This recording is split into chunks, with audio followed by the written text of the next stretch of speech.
ജ്ഞാനത്തിൻ്റെ പുസ്തകം 16-ാം അധ്യായം 16-ാം വാക്യത്തിൽ പറയുന്നുണ്ട്, ജ്ഞാനം വെള്ളിയേക്കാൾ ശ്രേഷ്ഠം, ബുദ്ധി പൊന്നിനേക്കാൾ വിലയേറിയത്.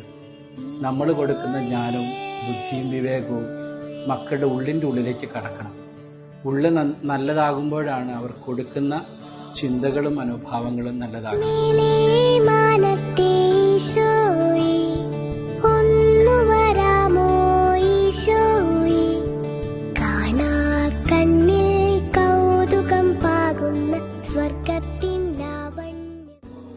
ഏറ്റവും സ്നേഹമുള്ളവരെ, വരുന്ന ഞായറാഴ്ച ജൂൺ 7 മുതൽ നമ്മുടെ ഇടവകയിലെ അതിരൂപതയിലെ വേദപാഠം ആരംഭിക്കുകയാണ്. എല്ലാ കുഞ്ഞുങ്ങളെയും വേദപാഠത്തിന് മാതാപിതാക്കൾ പറഞ്ഞു വിടണം.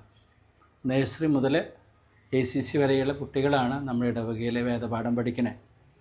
വേദപാഠം ഏറ്റവും അവിഭാജ്യമായ ഘടകമാണ്.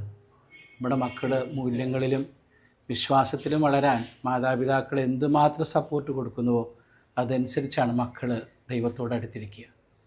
എല്ലാ മാതാപിതാക്കളും മക്കളെ വിശ്വാസത്തോടും ബോധ്യത്തോടും കൂടി വളരാൻ പറഞ്ഞു വിടണമെന്ന് സ്നേഹത്തോടു കൂടി ഓർമ്മിപ്പിക്കുകയാണ്.